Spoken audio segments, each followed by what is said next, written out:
और एक चेहरा पिछले कुछ दिनों में आपके भी मोबाइल पर दिखा जरूर होगा। यूट्यूब, इंस्टाग्राम पर कहीं न कहीं आपने इस चेहरे को जरूर देखा होगा। बहुत सारे लोग इनका नाम भी जान गए होंगे, लेकिन इनका काम अभी भी लोग समझ नहीं पाए। आखिर ये ऐसा क्या करते हैं जो महीने में 6 लाख का जीएसटी भरते हैं? और आखिर इनके 100 करोड़ के टर्नओवर से लेकर महंगी महंगी कारों के कलेक्शन का सच क्या है, जिसके सामने इनके वीडियोस गुजरते हैं, वो यही सोचने लगता है। और इसीलिए हमने वायरल रवि शर्मा को बुलाया जी न्यूज के कचहरी शो में, और उसके बाद तैयार हुई आपके कई सवालों का जवाब देने वाली ये स्पेशल रिपोर्ट।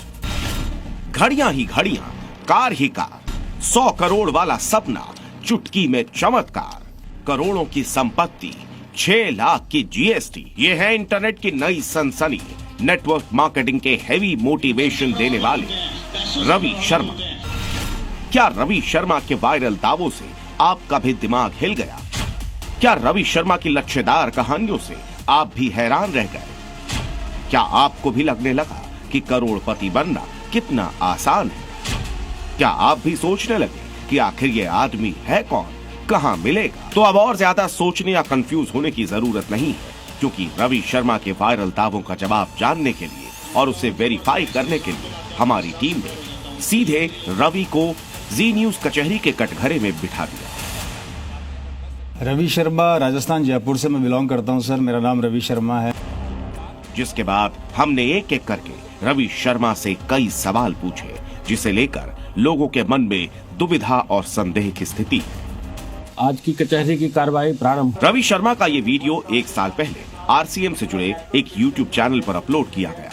अब तक रवि की वैनिटी वैन तैयार हुई या नहीं, वो उसमें मीटिंग कर रहे हैं या फिर किराए के कमरे में, इसकी तो कोई खबर नहीं है। लेकिन लंबी लंबी बातें करने वाले रवि रुकने का नाम नहीं लेते। इसी कार्यक्रम में वो आगे इतना बड़ा दावा करते हैं जो शायद देश के बड़े बड़े कारोबारी भी नहीं करेंगे। हालांकि रवि के लिए ये दावा कोई बड़ी बात नहीं, क्योंकि यही रवि की लाइफस्टाइल है। इसी तरह से बड़े बड़े सपनों की लंबी लंबी बातें बेचते हैं रवि शर्मा।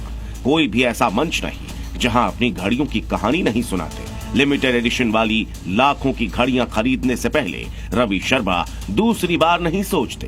बातों से तिल का ताड़ बनाने वाले रवि शर्मा की हर बात कुछ इसी तरह अपने बिजनेस मॉडल पर आकर रुकती है। ऐसे में रवि के दावों की असलियत जानने और समझने के लिए हमने उनकी बातों को सामने सामने सीधे उन्हीं से सवाल किया। 100 करोड़ के टर्नओवर की बात रवि शर्मा के सबसे वायरल वीडियोस में से एक है। जी न्यूज ने कचहरी शो में रवि शर्मा से सबसे पहले यही सवाल पूछा कि आखिर महीने के 100 करोड़ के टर्नओवर वाले दावे की सच्चाई क्या है। आपके टर्नओवर को लेकर लोगों की बड़ी जिज्ञासा है। महीने का कितना टर्नओवर रवि शर्मा कर रहे हैं सर? टर्नओवर की बात करते हैं, जैसा मैंने अभी टीम से आपका कहा कि मैंने कहा वहां पे 100 करोड़ का मेरा टर्नओवर है, तो बिल्कुल सर मैं आज उस बात पे एग्री करता हूं। 100 करोड़ का मेरा टर्नओवर है, जिसका प्रूफ मैं आपको दिखाना चाहूंगा। ये आपका टर्नओवर की टीम का टर्नओवर है, कंपनी का टर्नओवर है? मैंने फिर अपनी बात को रिपीट कर रहा हूँ, मेरा टर्नओवर मेरे द्वारा जाएगा तो मेरा टर्नओवर तो कहलाएगा सर, और मैं आपको इसके प्रूफ देने को तैयार हुआ। भाई ये लीजिए।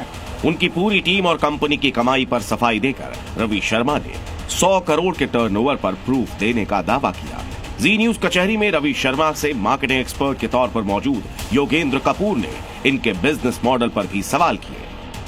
अगर हम इंडिया के अंदर इस कंसेप्ट को देखें जी, तो मेरा आपसे ये सवाल रहेगा कि ऐसा क्यों होता है कि जितनी भी मल्टी लेवल कंपनीज हैं इस मार्केटिंग के कंसेप्ट में, जो पिरामिड मॉडल के अंदर वर्क करती हैं, उनमें से एक भी कंपनी इंडिया के अंदर रजिस्टर्ड नहीं है ऑन स्टॉक एक्सचेंज।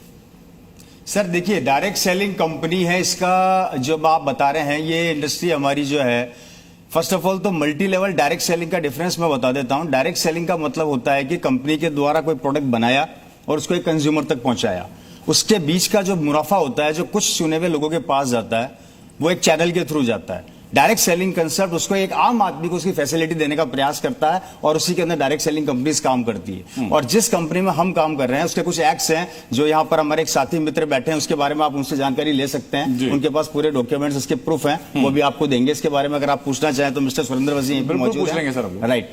तो उस वे से ये हमारे पास आता है। और इसके ऊपर शायद 2021 के अंदर हमारे पास एक एक्ट भी तैयार हुआ, जिसके ऊपर डायरेक्ट सेलिंग इंडस्ट्री क्या है, कितनी लीगल है, उसके ऊपर बिल्कुल चर्चा हुई। और उसको काफी हद तक उसको हमें सरकार के द्वारा हमें अच्छा वो मिला, सपोर्ट मिला उसका काफी।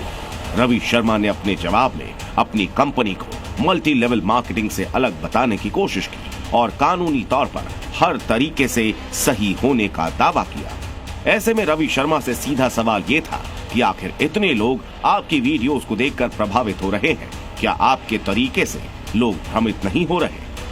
मेरा कंसर्न सिर्फ ये है कि आज की तारीख में आप सोशल मीडिया सेंसेशन बने हैं, लोग आपकी वीडियोस को शेयर कर रहे हैं, और मैं खुद ऐसे लोगों से मिला हूं जब मैं आपके शो के बारे में पढ़ रहा था, जो लोग ये विश्वास करके बैठे हैं कि आदमी इकलौते बूते ऐसा कर रहा है। जो व्यक्ति सुनेगा कि एक व्यक्ति ऐसा है जो कि डायरेक्ट मार्केटिंग से, डायरेक्ट सेल से 100 करोड़ रुपए का टर्नओवर कर ले रहा है, जो बड़ी बड़ी लग्जरी गाड़ी खरीद ले रहा है, जो कॉलोनी में सबसे बड़ा बंगला खरीद ले रहा है, उस व्यक्ति का अनुसरण क्यों ना किया जाए? सर मैं आपसे यहाँ पे एक चीज क्लियर कर देना चाह रहा हूँ। मैंने यहाँ पे जो बातें बोली है जिसको आप दिखा रहे हैं, फर्स्ट ऑफ ऑल तो मैं कहना चाह रहा हूँ कि जो प्रॉपर्टी की बात मैंने करी उसके लिए मैंने आपके सामने तथ्य पहले भी यहाँ पे पेश कर दिए हैं। आप देखना चाहे तो तथ्य मैं आपको वापस पेश कर देता हूँ। क्या है सर ये वो मॉल है जिसको हमने जयपुर में बनाया, राइट सर। इसको आप ओन करते हैं कि आपकी टीम है, आपकी कंपनी?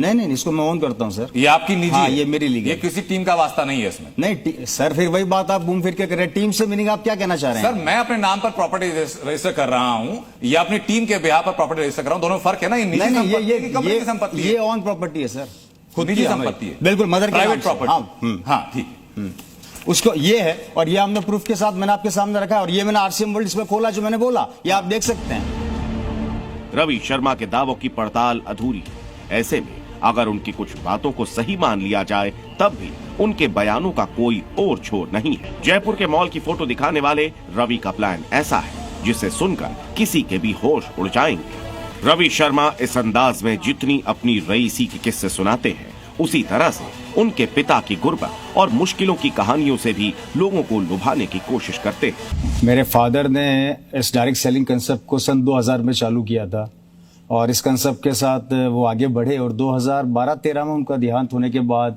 जैसा कि हमारे इस कंसेप्ट की एक नेचर है कि एक जनरेशन के बाद दूसरी जनरेशन में बिजनेस ट्रांसफर होता है, तो उसके बाद ये मेरे पास आया और तब से मैं इसको ऑन करने लगा। रवि शर्मा कई वीडियोस में बताते हैं कि कॉलेज जाने तक उनके पिता ओपी शर्मा के पास एक पैंट भी नहीं थी, लेकिन उनके पिता की जिद और आरसीएम के